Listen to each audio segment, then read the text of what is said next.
Olá! Hoje a gente vai estar falando aqui no programa sobre as camadas da neurose. Você conhece essa estrutura? Quer conhecer um pouquinho? Então aguarda aí que já já a gente vai conversar sobre isso.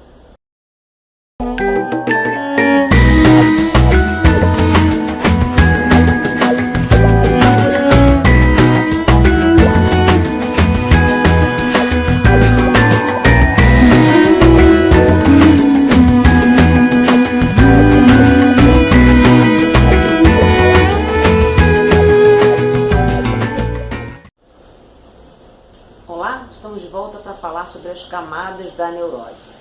Bom, as camadas da neurose ou estrutura da neurose é quase como um guia que o Frick Pearce deixou para a gente. Na época que ele ministrava workshops, seminários e além, e a gente encontra isso basicamente no livro Gestalt Terapia Explicada, ele traçou um pouquinho como seria essa estrutura, então, neurótica.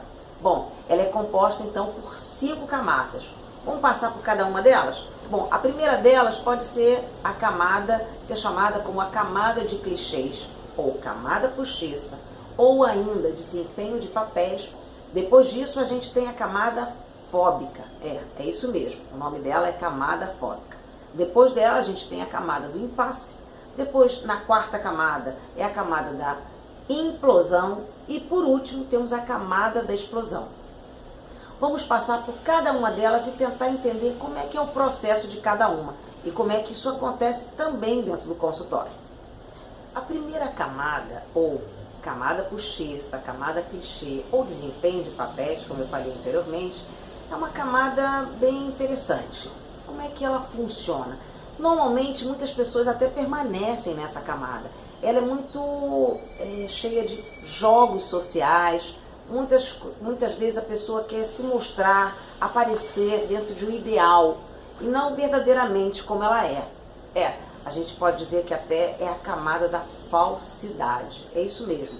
Muitas vezes a gente, no mínimo, fica em certos clichês como bom dia, boa tarde, aperto de mão, mas a gente não passa muito disso. E, de alguma forma, a gente acaba criando um grande vazio nessa camada. A segunda camada é chamada camada fóbica. Nessa camada, o sujeito, ele de alguma forma evita o sofrimento. É isso mesmo. E ele acaba tendo um comportamento constituído de atitudes fóbicas. Tudo para não passar por qualquer tipo de desconforto. Afinal de contas, é uma camada que você começa a se dar conta de algumas coisas. E é constituída também de medos. É muito presente as fantasias catastróficas. Depois que o sujeito consegue ultrapassar a camada fóbica, ele chega na terceira camada. E o nome dessa camada é camada do impasse. Como o nome já diz, você pode imaginar que é uma camada difícil. Muitas vezes o que acontece nesse momento é que o cliente não tem mais aquele antigo apoio ambiental. Ele não tem mais como se apegar àquele apoio e, ao mesmo tempo, ainda não possui o self-support. Eu sempre gosto de afirmar que essa é a camada mais importante da terapia, onde a presença do terapeuta é fundamental, onde o terapeuta tem que estar presente, dando segurança para esse cliente. É muito comum nessa camada do impasse o cliente recorrer ao que a gente chama de status quo. E o que é isso? É recorrer aos papéis antigos. Ele fica num grande impasse. Ao mesmo tempo, aquilo que ele já viveu já não faz mais sentido e o novo ele ainda não tem certeza, o que gera grande ansiedade. E ele fica naquele lugar. Às vezes eu costumo dizer que é até um certo limbo aquele lugar, bem desagradável e difícil para o nosso cliente. E esse, volto a dizer, é o lugar que o terapeuta tem que mostrar toda a segurança e a sua presença. Depois de todo o processo que implica a camada do impasse, com toda a sua confusão, o cliente finalmente chega na camada da implosão, ou camada da morte. Uma camada bastante, digamos, peculiar, uma camada em que o terapeuta é muito mais um assistente em acolher o seu cliente, já que nessa camada ele, de alguma maneira, ele tem a sensação de não estar vivo, Por isso que acho que o Pierce colocou essa camada como morte.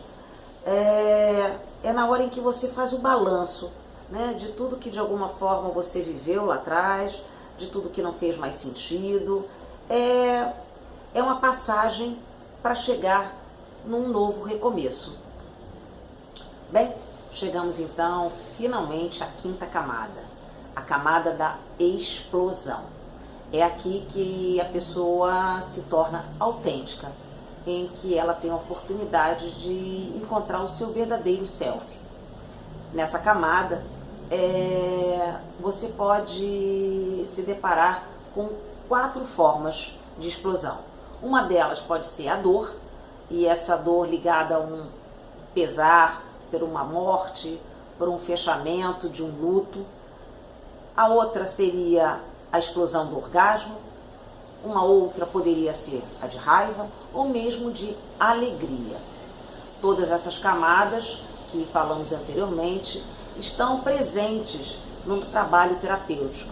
E é sempre muito importante a gente ficar atento a cada camada, ter sensibilidade a cada uma delas, sabendo que desde a de clichê nem sempre é possível para o cliente ultrapassar e chegar na fóbica, nem sempre o cliente que chega na fóbica necessariamente vai conseguir chegar na camada do impasse, que implica ele se deparar com a sua dor de uma maneira tão profunda. Às vezes, ficar na camada da implosão é sempre delicado, mesmo para o terapeuta, porque a gente tem que assistir ali o cliente se dar conta de toda a sua vida, com um grande pesar mesmo, talvez de muitas coisas que ele tenha evitado entrar em contato. E, finalmente, essa fase, a última camada, que é a camada de explosão, que eu posso dizer que é aquela camada em que a gente vê a cura desse cliente. Bem, esse é um assunto muito vasto ainda e talvez a gente não consiga encerrar aqui nesse programa, mas acho que valeu a gente entender um pouquinho esse assunto que nem sempre está presente em todos os livros da Gestalt Terapia. E eu sugiro a você dar uma olhadinha num livro chamado Gestalt Terapia Explicada, que são os seminários, workshops do Pierce, que lá talvez você entenda um pouquinho mais o que ele quis dizer sobre isso. Eu fico por aqui e espero você num próximo programa falando sobre Gestalt Terapia. Tchau!